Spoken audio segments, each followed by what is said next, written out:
بالله من الشيطان الرجيم. بسم الله الرحمن الرحيم. الحمد لله رب العالمين. Salatu wassalamu ala asrafil anbiya'i wal mursalin wa ala alihi wa sahbihi ajma'in. Amma ba'. Kita masih lagi dalam surah An-Nisa ayat 123 mengenai pahala dosa. A'udzubillahi minasyaitonir rajim. Bismillahirrahmanirrahim. Okey. Pahala dan dosa itu, ganjaran daripada Allah itu bukanlah menurut angan-angan kamu yang kosong dan tidak pula menurut angan-angan ahli kitab sebelum ahli kitab. Okay? Barang siapa yang mengerjakan kejahatan, nescaya akan diberi balasan dengan kejahatan itu, dan dia tidak akan dapat pelindung dan tidak pula penolong baginya selain daripada Allah. Barang siapa yang mengerjakan amalan soleh, baik laki-laki maupun wanita, sedangkan dia beriman, maka mereka itu akan masuk surga dan mereka tidak dianiaya sedikit pun. Okey, cuba dengar ayat Al-Quran ini. Bukankah alam ini semuanya Allah yang menciptanya, termasuk manusia ini? Allahul ladzi khalaqas samawati wal arda wa ma bainahuma fi sittati ayamin tsumma stawa 'alal 'arsy. Dan Allah yang menciptakan langit dan bumi dan antara keduanya itu dalam masa 6 hari, kemudian bersemayam di atas arsy. Allah lah yang mencipta neraka syurga, Allah lah yang mencipta manusia, dan Allah lah yang berhak untuk melayakkan, memberi peraturan undang-undang tentang dosa dan juga pahala, dan memasukkan manusia sama ada ke surga ataupun ke neraka. Jadi peraturan-peraturan Allah lah yang pasti benar, dan ini adalah janji Allah. Janji siapa lagi yang hendak kamu pegang melainkan janji Allah? Cuba awak tengok ayat Al-Quran ini. Ganjaran pahala dosa bukan mengikut angan-angan kamu. Jangan mengikut angan-angan ahli kitab, imam-imam ke, ustaz-ustaz ke, ataupun ahli kitab pendapat orang Kristian ke, Yahudi ke. Jangan awak ikut je. Ini kita sedekah pahala kepada Rasul Allah. Sebelum tidur sedekah Fatihah pada Rasul, kepada mak bapak, kepada. Bukankah ada peraturan ini adalah peraturan yang benar? Ikut apa yang diperintahkan oleh Allah. Ya ayyuhallazina amanu sallu alaihi wa sallimu taslima. Allah perintahkan kita untuk berdoa. Selawat itu doa kepada Rasul supaya dia selamat. Allahumma salli ala Sayyidina Muhammad. Sejak bila Nabi suruh awak sedekah-sedekah Fatihah pada dia? Ini adalah satu bid'ah yang berleluasa dalam masyarakat kamu sekarang.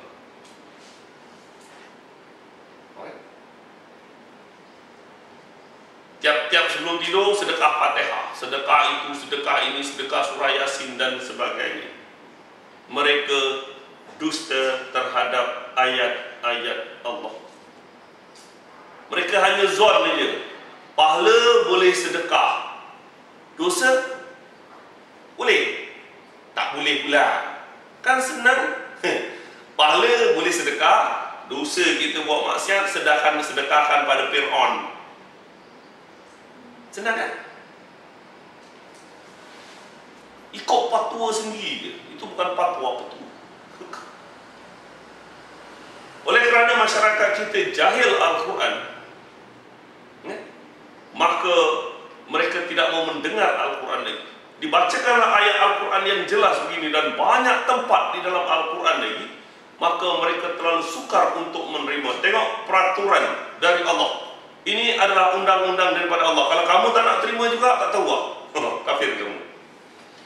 Barang siapa yang mengerjakan kejahatan, siapa-siapa, nescaya akan diberi balasan dengan kejahatan itu dan tidak mendapat pelindung dan tidak pula penolong. Standard kan? Siapa yang jahat dapat dosa. Barang siapa yang mengerjakan amal soleh, siapa-siapa, lelaki ataupun wanita, satu lagi syarat, sedang dia beriman tak guna. Sembahyang lekuk pun kamu, kalau iman kamu tak ada, habis. Okey. Maka mereka itu akan masuk syurga dan mereka tidak dianiaya dengan sedikit pun. Okey. Banyak bid'ah di kalangan masyarakat kamu. Okay. Bermula daripada baca Yasin malam Jumaat, tak salah baca Yasin, tak salah. Siapa kata salah baca Yasin? Tapi lama-lama dia baca Yasin aja, yang lain tak baca langsung. Yang mula masalah, penyakit. Bid'ah yang ketiga, dia keluarkan satu surah Yasin saja. Al-Quran dah tak banyak bersepah dekat mana-mana masjid, mana-mana tempat surah Yasin. Keluarlah fatwa, pendapat yang tak patutnya keluar daripada mulut orang Islam, daripada tak baca langsung, baca Yasin. Kemudian diikuti dengan macam-macam bid'ah. Yasin Mubin, dan macam-macam lagi khurafat ada di dalam masjid kamu. Bahkan sampai orang dah nak nazak orang dah nak mati, dibacakan Yasin wal Quranil Hakim. Masa tu nazak makin teruk, makin laju. Wal Quranil Hakim, innaka laminal mursalin ala sayyidin. Subhanallah. Bukankah Al-Quran ini panduan untuk orang yang hidup? Untuk apa bacakan Al-Quran dalam orang yang dah nazak begini? Nak suruh dia berzakat?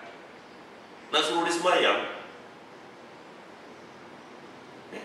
Dalam masyarakat Arab ataupun pendapat Imam As-Sayuti, talqin boleh, iaitu talqin sebelum mati. Orang Arab talqin sebelum mati. Ketika nazak ni, Allah, ingatkan Allah. Okey? Asyhadu la ilaha illallah. Okey. Ini dibacakan Yasin. Sedekah Fatihah. Kemudian diikuti lagi bid'ah yang besar, iaitu talqin. Lagi satu penyakit. Semuanya berjela-jela, berbelit antara satu dengan yang lain. Mulalah dia bohong. Woi Ahmad, nanti datanglah malaikat. Kalau hantam kanan, elak kiri. Kalau hantam kiri, elak kanan. Kalau hantam tengah, pandai-pandailah kawan. Subhanallah. Sedangkan masa hidupnya susah nak menerima ayat Al-Quran. Ketika telinganya lebar, matanya terang, sukar nak menerima Al-Quran. Dah mati baru nak baca kata. Nak berikan peringatan. Dah terpaksa bohong pula Pak Imam. Ini bukan nasihat orang yang kat dalam kubur, orang yang kat atas kubur. Sejak bila pula Islam suruh awak bohong pula? Diperbesar-besarkanlah azab kubur supaya tambah ngeri, supaya membenarkan talqin dia. Diikuti pula dengan kenduri arwah. Lagi satu. Kuliah tempoh hari, mulalah dia makan harta anak yatim.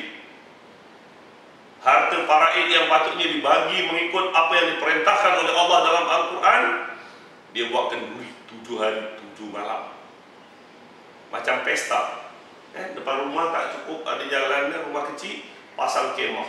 Mak bapak mati macam kenduri besar. Harta anak yatim lagi sekali dimamah oleh orang-orang yang tidak berhak. Maka bid'ah berjela-jela. Sampaikan ada satu gulungan sebahagian daripada malam hari, kalau awak berkenduri dengan arwah, dia kasih kacang hijau. Alhamdulillahirabbil alamin arrahmanir rahim ghairil maghdubi alaihim waladdallin. Kacang satu. Alhamdulillahirabbil alamin 2, 3 sampai beratus ribu biji kacang hijau itu disedekahkan Fatihah kepada orang yang mati. Ramai ustaz-ustaz yang bertegang urat nak mempertahankan bid'ah. Apakah jelas, untuk kamu amalan kamu, untuk mereka amalan mereka. Senang orang kaya masuk surga kalau ni. Mati dia masuk surat khabar Tamil Nesan ke, Namyang Siang Pau, Al-Fatihah, wah, selangkah ke pintu surga. Amboi. Bagi orang yang tak ada saudara, tak ada duit nak masuk Al-Fatihah, kau jangan mimpi nak masuk surga. Macam itu ke peraturan Tuhan? Betapa banyaknya bid'ah di dalam masyarakat.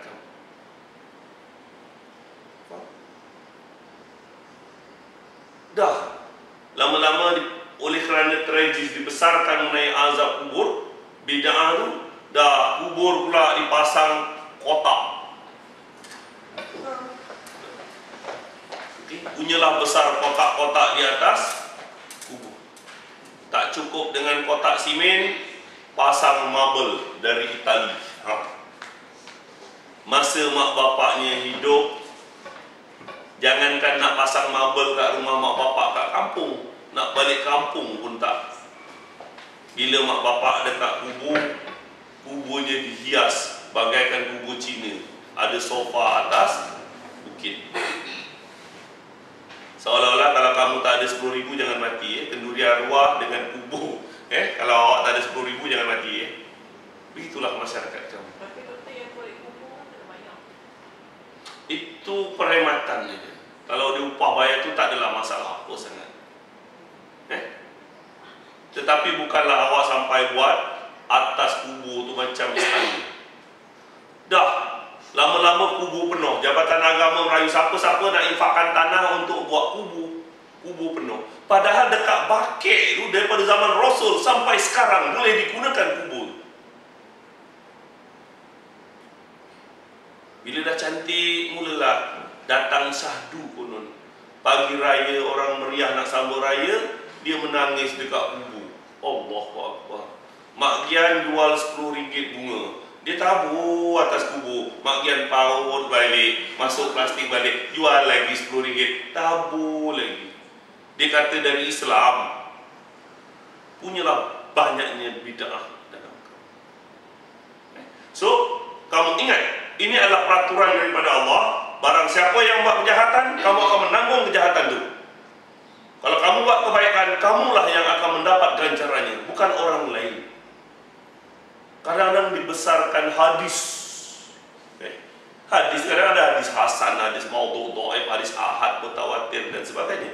Hadis-hadis yang hanya menyokong bid'ah mereka. Contoh, baru-baru ni awak mungkin dengar dalam radio, dalam khutbah Jumaat pun ada dekat ni Jo. Ingin tak kabarkan siapakah orang yang paling rugi sekali? Hadis Nabi Al-Hadis.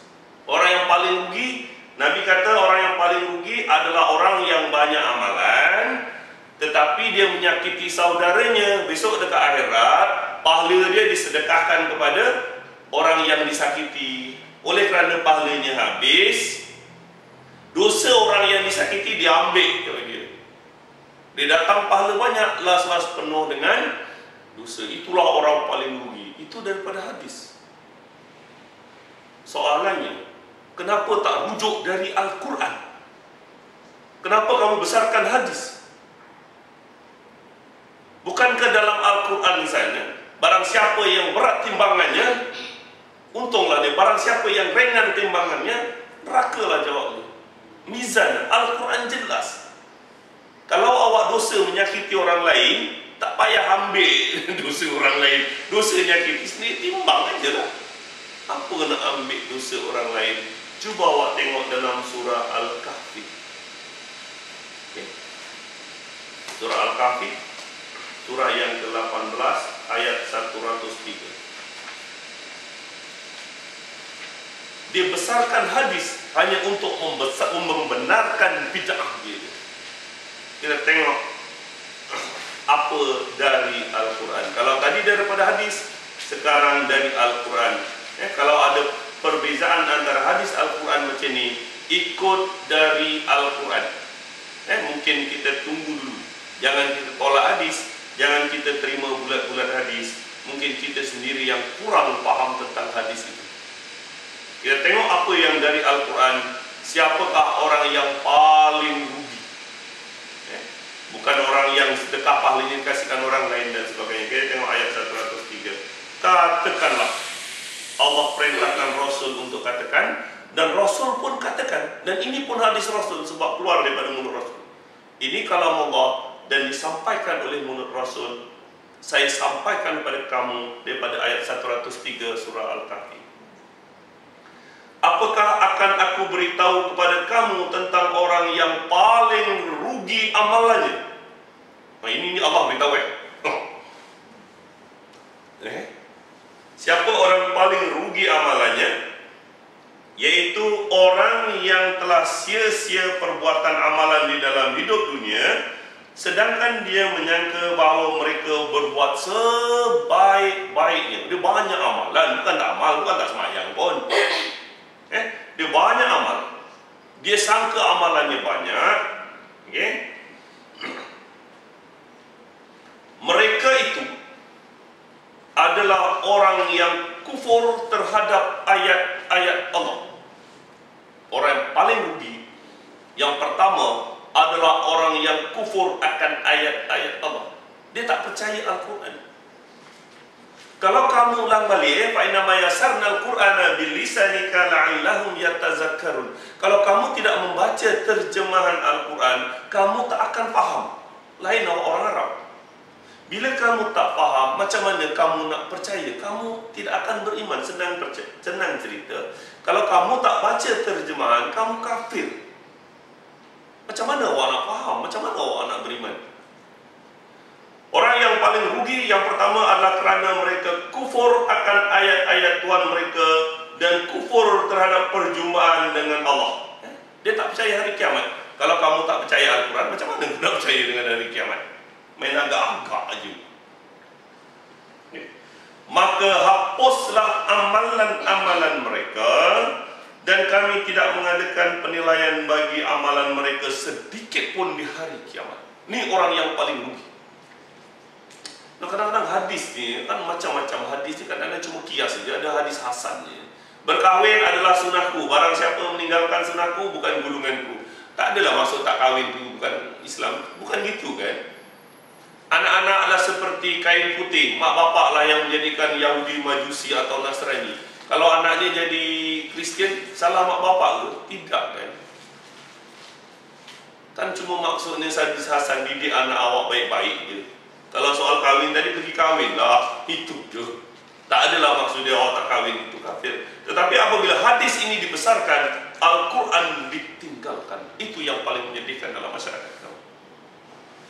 Ingat, orang yang paling rugi pada pandangan Allah yang Allah rakamkan dalam surah Al-Kahfi ini adalah orang yang kufur akan ayat-ayat Allah dan kufur akan perjumpaan dengan Rasul Allah pada hari kiamat. Maka Allah tidak akan menilai sedikit pun apa juga amalan dia dekat dunia dulu.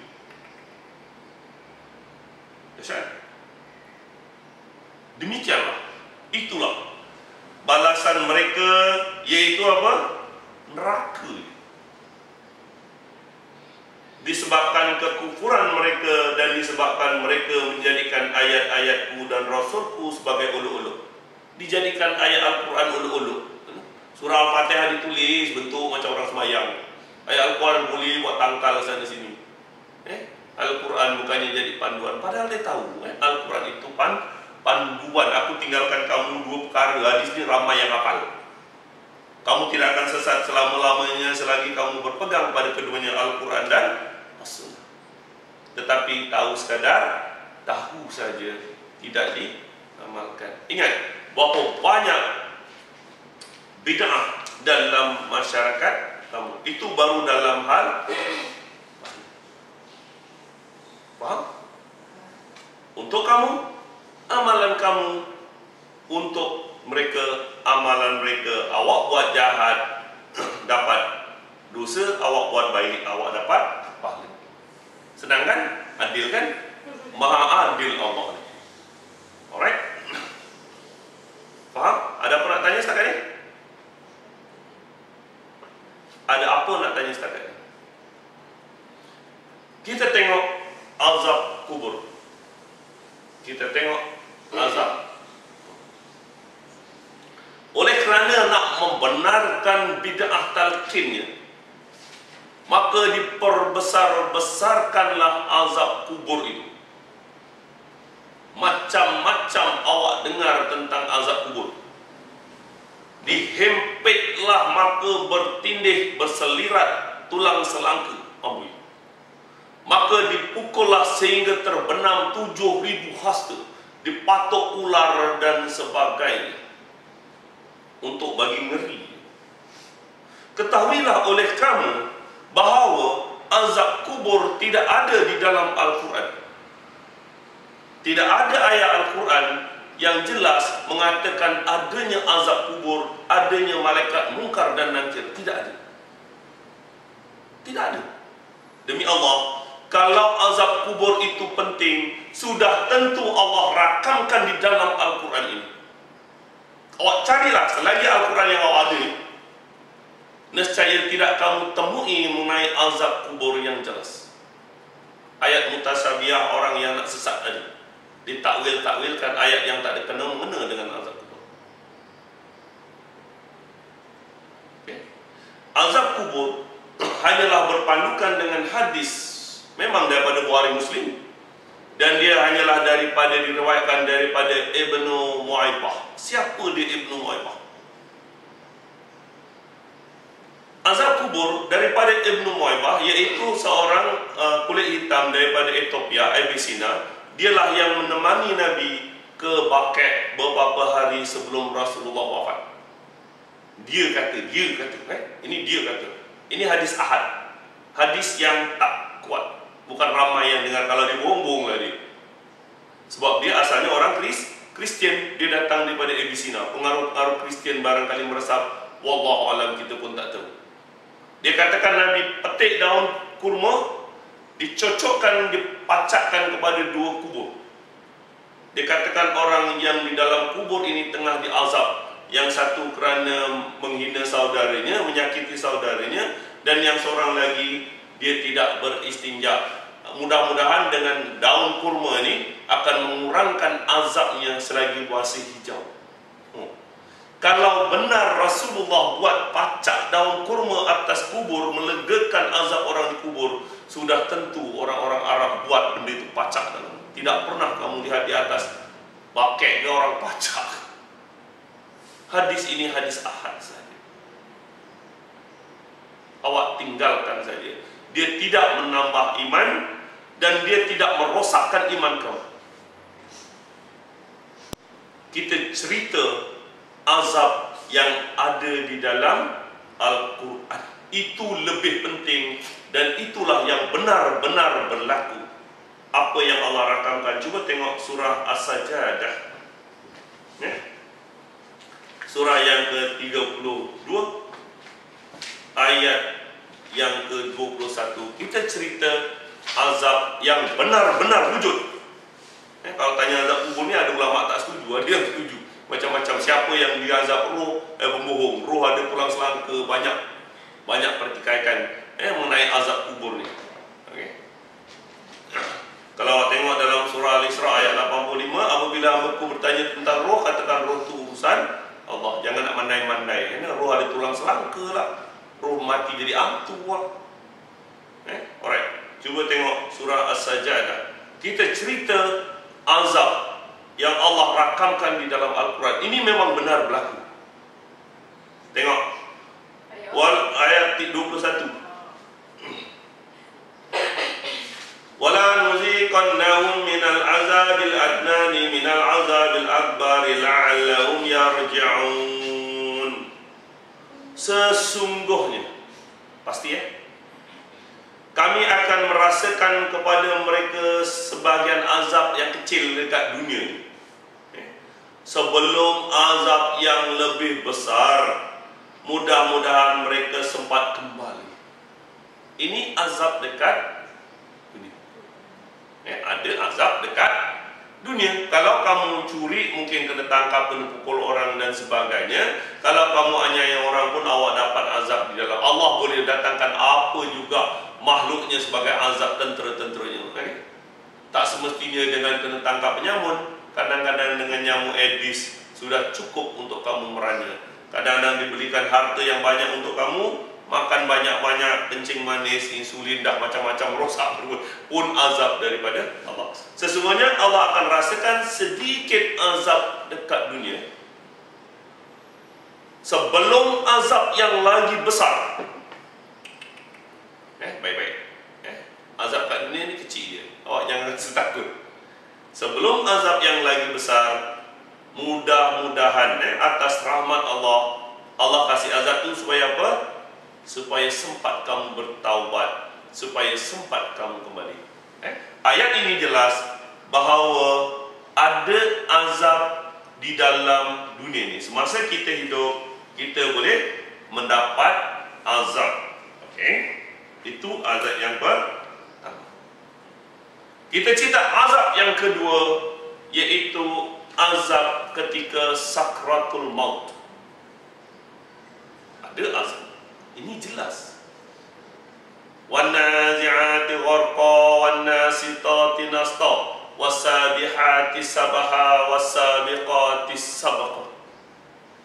Demi malaikat yang mencabut nyawa dengan rentak. Allahu Akbar. Demi malaikat yang mencabut nyawa dengan lemah lembut. Ayat ini Al-Quran jelas adanya azab ketika sakratul maut. Sabda Rasul, selembut-lembut malaikat mencabut nyawa adalah umpama duri keluar daripada gumpalan kapas, terburai. Bahkan Rasulullah SAW sendiri mengajar kita berdoa menghadapi sakratul maut. Allahumma hawin alaina fi sakratul maut. Ya Allah, bantulah aku menghadapi sakratul maut. Ayat ini jelas ada azab semasa sakratul maut.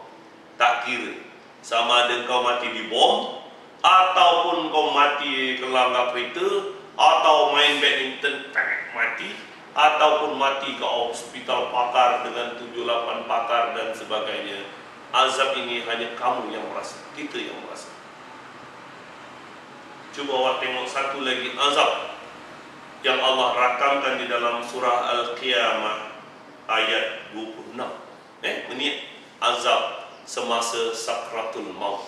Jangan awak ingat mati dalam tidur itu mati aman. Jangan sekali-kali. Okey? Jangan awak ingat mati itu mati yang aman, senang, mudah. Allah boleh panjangkan saat kematian itu sampai beratus tahun kalau Allah mahu.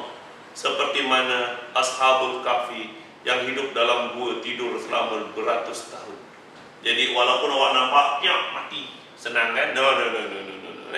Azab ini hanya Allah yang mengetahui. Cuba tengok azab sakratul maut ayat 26 surah Al-Qiyamah. Kalah, jangan, sekali-kali jangan. Apabila nafas mendesak sampai ke kerongkong. Allah. Awak pernah berdepan dengan orang yang menghadapi sakratul maut kan? Apabila nafas mendesak ke kerongkong, dada ni dah tak mampu nak kembang lagi.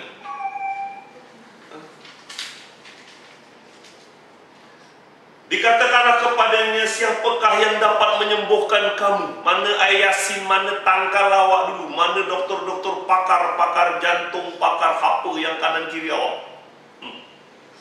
Siapakah dapat menyembuhkan kamu? Pakar jantung itu sendiri satu masa akan baring dekat situ. Dia sendiri terkapai-kapai menghadapi sakratul maut kalau dia tidak beriman. Siapakah yang dapat menyembuhkan? Mana bomoh, mana pawang, mana doktor pakar? No, kita akan sendiri-sendiri menghadapi sakratul maut. Biar mufti, timbalan mufti pun tak ada, biar raja, pembantu pun tak ada, biar Perdana Menteri siapa sekalipun akan sendiri-sendiri menghadap Allah. Awak jangan risau orang lain, pikirkan diri kamu. Kita akan menghadap Tuhan sendiri-sendiri. Doktor pakar kanan kiri tak boleh buat apa, isteri 4 pun cuma tengok saja, anak-anak hanya menangis. Maut akan datang tak tak pernah kenal arti kesian. Kau dah kahwin ke, kau tak kahwin ke, kau baru kahwin ke, kau doktor ke, kau sultan, maut tak kenal arti semua.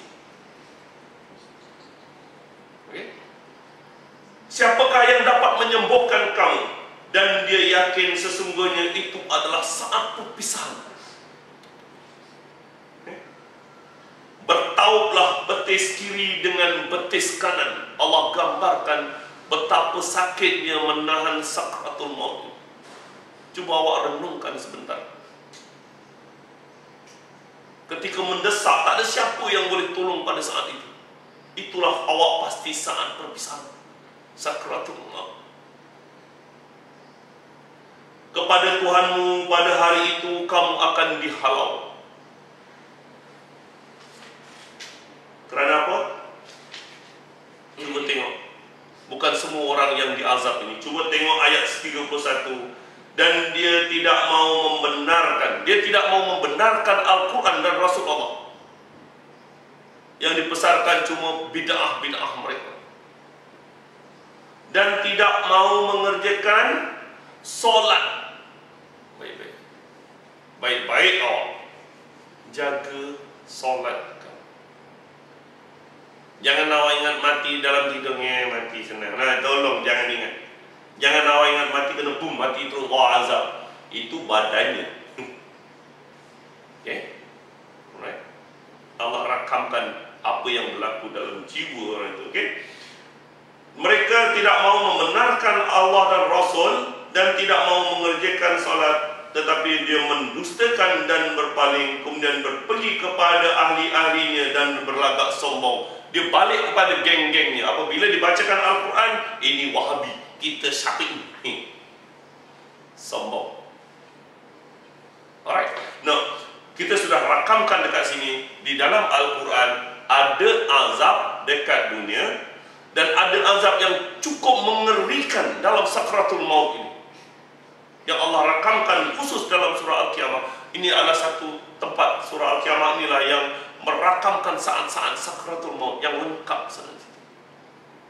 Ada juga dalam surah Al-Anfal, kalau kamu melihat bagaimana kami memukul badan mereka dengan tangan-tangan kami untuk mengeluarkan roh mereka, maka nescaya kamu jadi ngeri. Tetapi ayat surah Al-Qiyamah ini adalah cukup mengerikan bagi orang yang membaca Al-Quran. Faham? Satu lagi azab Allah, kamu pun sudah sedia maklum, azab neraka selepas hari kiamat. Waquduhan nas wal hijarah. Banyak kali saya ingat. Orang ni akan jadi bahan bakar neraka. Bahan bakarnya apa? Manusia dan batu. Ayat 25 dalam surah Jin juga. Alright.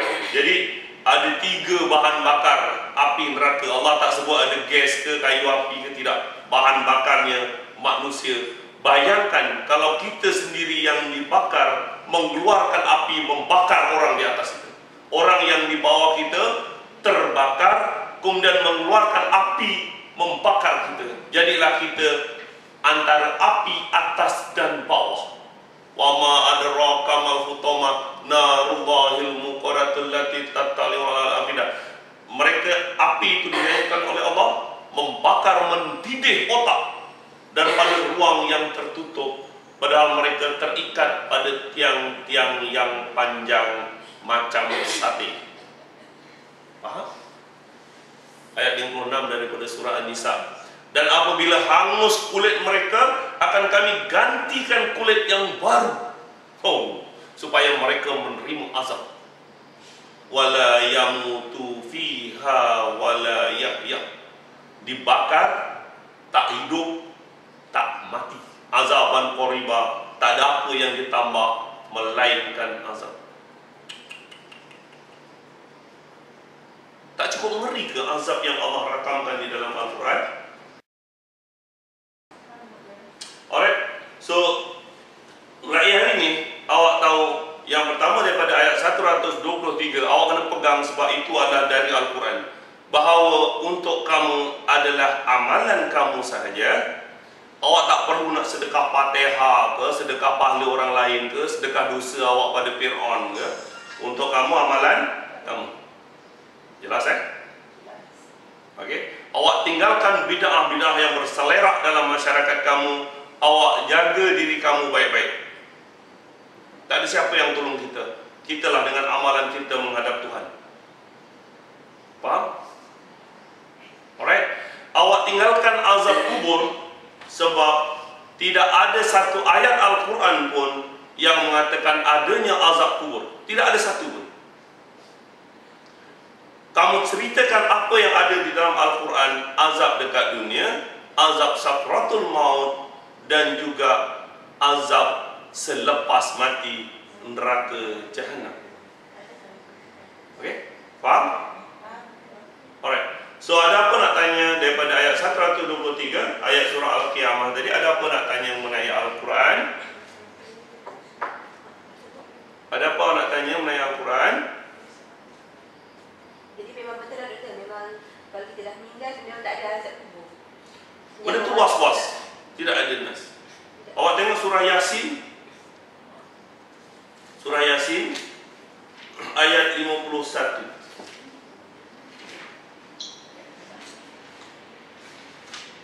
Okay, cuba tengok surah Yasin. Sama ada atau tidak kita tinggalkan sebab ayat tu tak jelas. Cerita azab kubur tidak jelas. Tengok ayat 51 daripada surah Yasin. Tengok, jumpa tak surah Yasin? Dan ditiupkan sangkakala, maka tiba-tiba mereka keluar segera daripada kuburnya menuju kepada Tuhan mereka. Mereka berkata, ini orang-orang musyrik, orang-orang kafir, aduh, celakalah kami, siapakah yang membangkitkan kami daripada tempat tidur kami? Ayat ini jelas bahawa mati sama dengan tidur. Habis itu. Okey, inilah yang dijanjikan oleh Tuhan yang Maha Pemurah dan yang dibenarkan oleh Rasul-Rasulnya. Faham? Ayat ini jelas mati sama dengan. Cuba awak tengok surah Al-Zumar ayat 42, satu lagi ayat mengenai mati. Allah memegang jiwa, ayat 42 daripada surah Al-Zumar. Allah memegang jiwa ketika matinya dan memegang jiwa ketika belum matinya, waktu tidur, waktu pitam pengsan. Okey, maka dia tahanlah jiwa orang yang telah ditetapkan kematian, dan dia melepaskan jiwa yang lain sampai waktu yang ditentukan. Sesungguhnya pada yang demikian itu terdapat tanda-tanda kekuasaan Allah bagi kaum yang berfikir. Alright, jadi ayat ini juga jelas bahawa mati sama dengan itu. Ingat, yang saya bacakan tadi adalah ayat-ayat Al-Quran, bukan hadis mutawatir ke hadis apa. Memang ayat Al-Quran yang tidak ada sebab untuk kamu ragukan lagi. Tinggalkan saja hadis ataupun mengenai azab kubur sehingga satu waktu kita jelas ayat-ayat yang jelas. Alright? Kita cerita azab yang lagi best. Azab neraka, azab sakratul maut, azab dekat dunia yang Allah rakamkan di dalam Al-Quran. Okey? Boleh? Wabillahi taufiq wal hidayah. Wassalamualaikum warahmatullahi wabarakatuh.